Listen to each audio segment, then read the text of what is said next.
Hello. Please ignore the bangs. I'm bored in my room and I put hair gel all over them to look like Oswald Cobblepot from Gotham 2014. Shout out to Gotham. And speaking of which, we have to talk about BPD. Bitchy penguin distress. Um, Oswald is my guy. He has the same exact BPD as I do. I mean, I don't kill people, but other than that, it's the same. Um, anyway, um, I want to talk about how my BPD,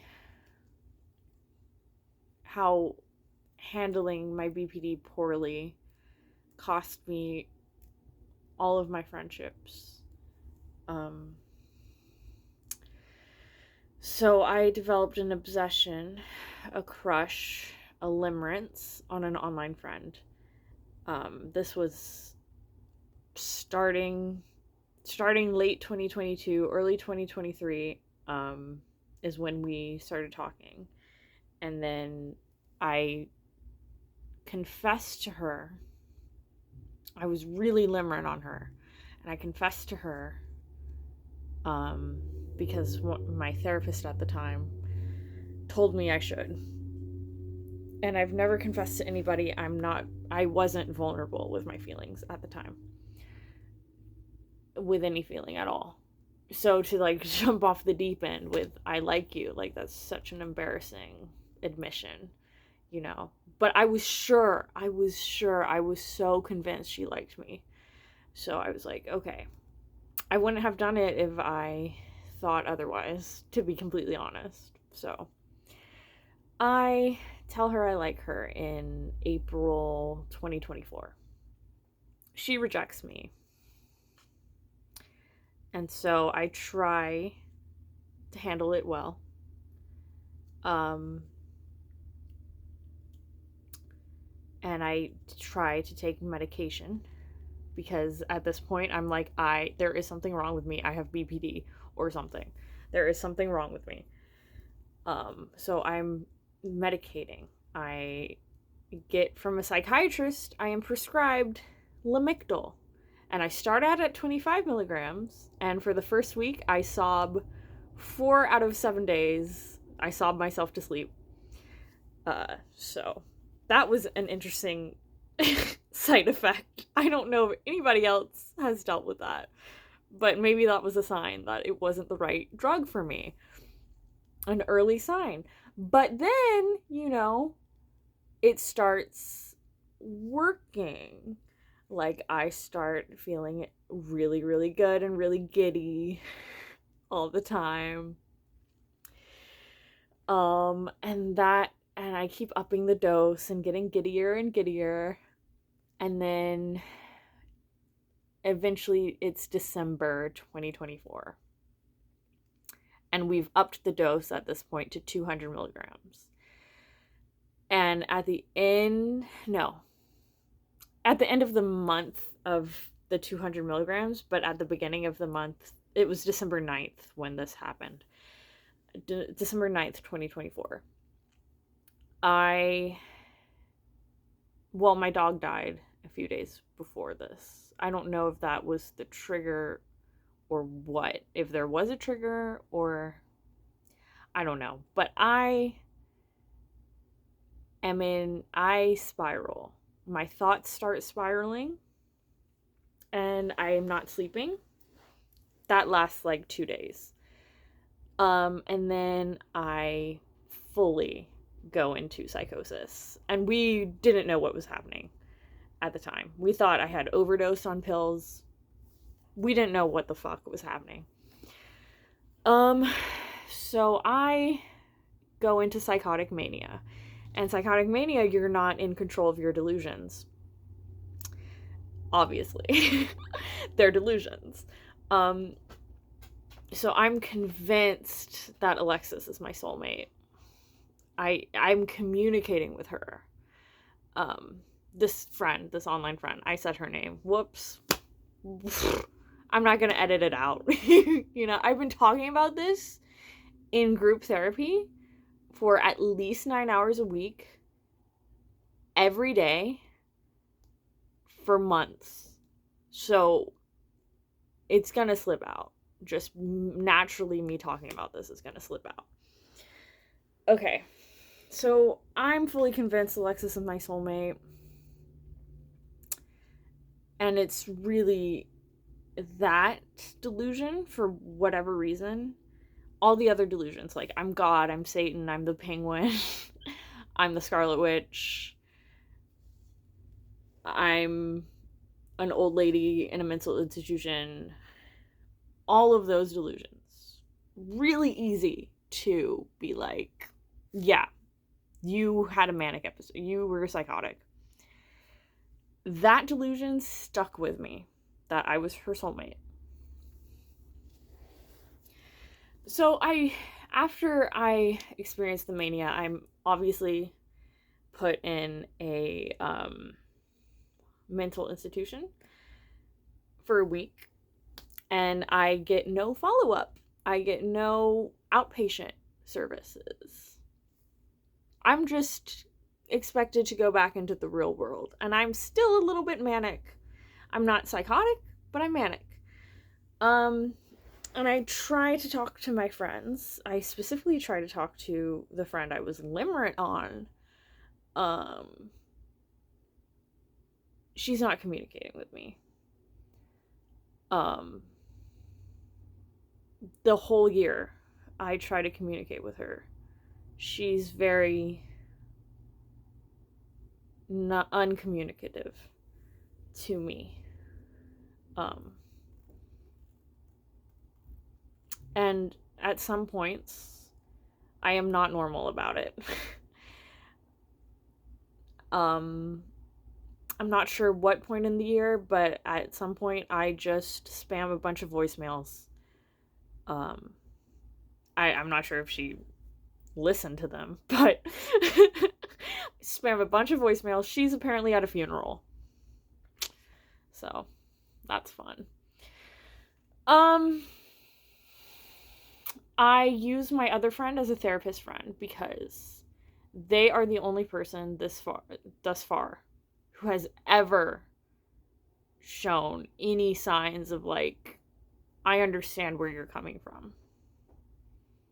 And I need somebody who isn't a therapist. I need a friend who isn't necessarily on my side, but understands where I'm coming from.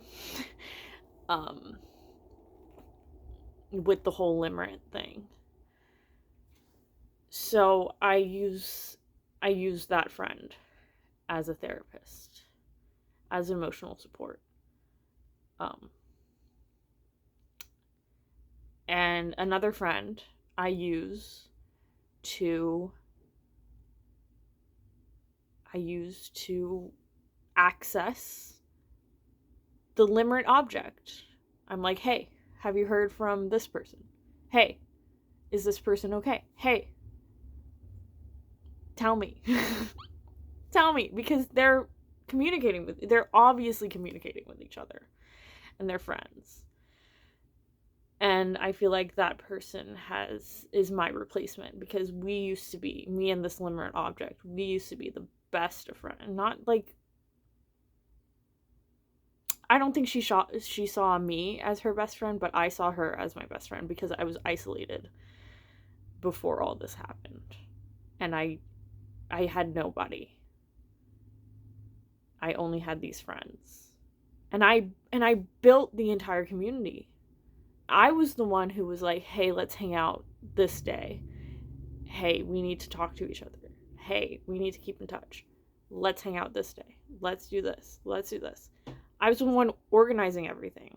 It was a Discord server. I was the server owner. And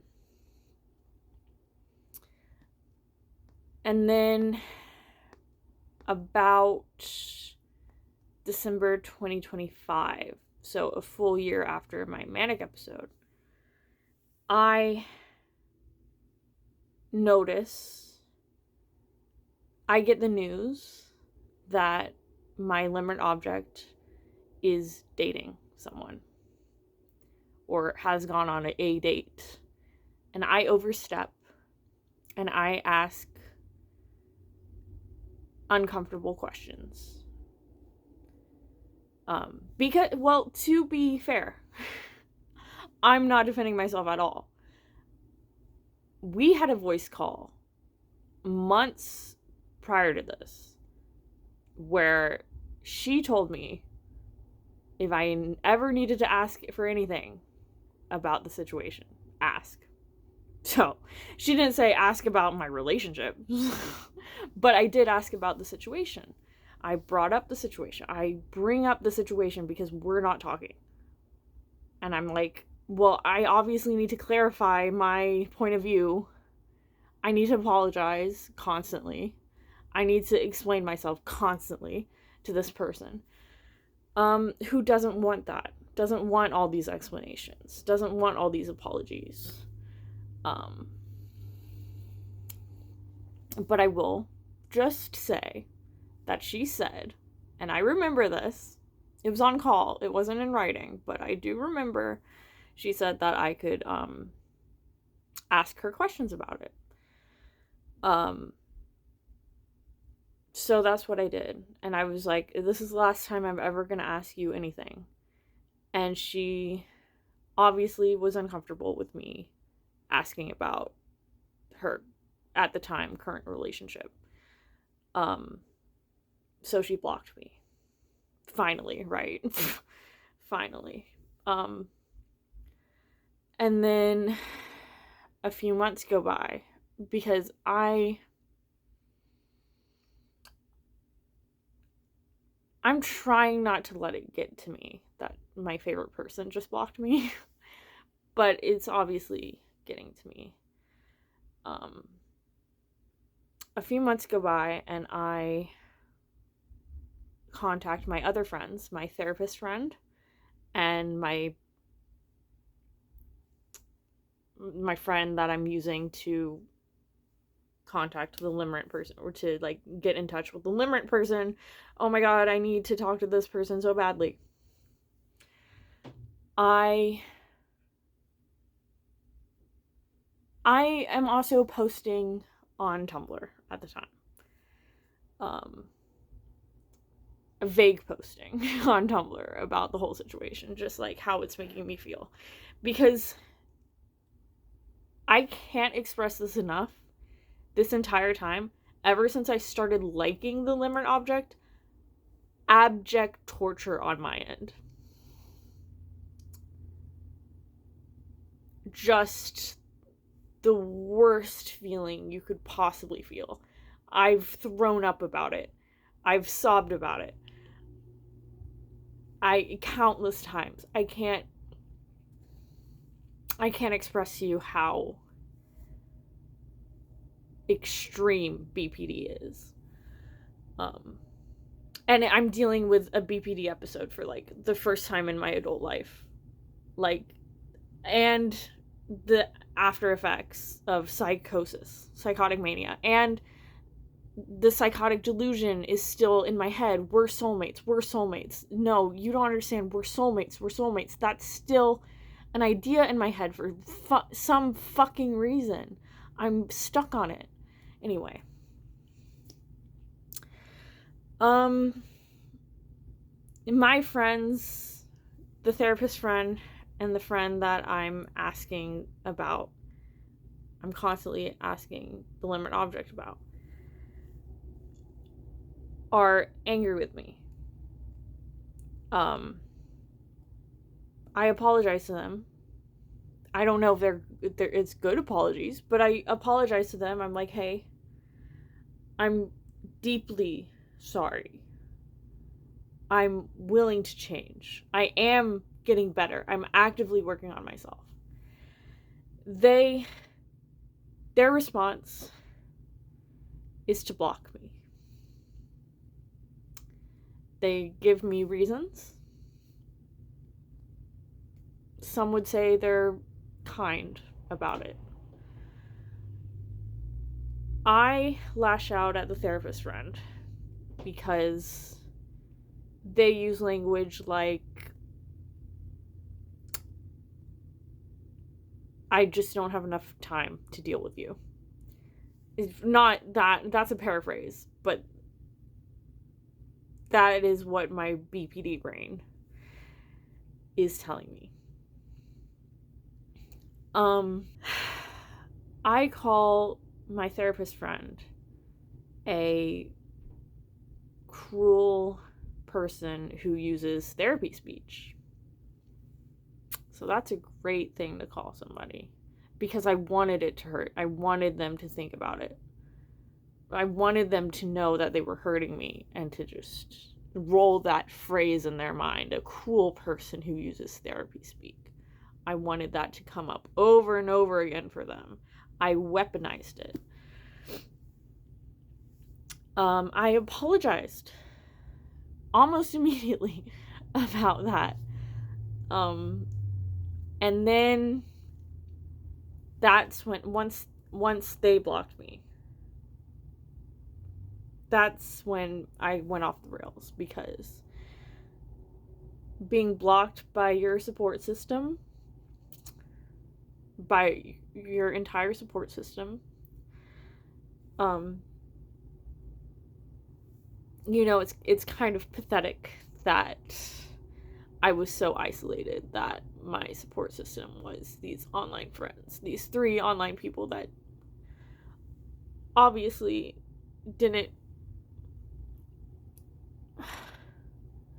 I felt I put so much time and effort into valuing them. I don't know. I can't know. I can't know if they valued me the same. But to have that be stripped from you and to feel powerless, I crossed even more boundaries. And I called them on phones that weren't my phone. I contacted work emails and work phones. And then I took trazodone pills. Not to kill myself, but to get the news out there that I took them so they would, well, I was having suicidal ideation. Like, if I killed myself, well, that's a bonus, but to get the word out there, to get them to feel guilty for what they did to me. And then I went to a mental institution for the 3rd time, and I made sure to follow up with an outpatient program. And I have been actively working on myself. And I love these people. And I hurt them. And I was also deeply, deeply hurt at the time. And I have worked so hard on myself these past few months. And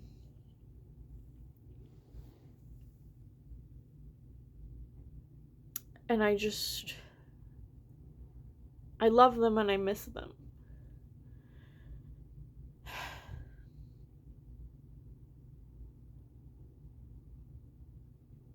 And I just wish somehow I could reach out in friendship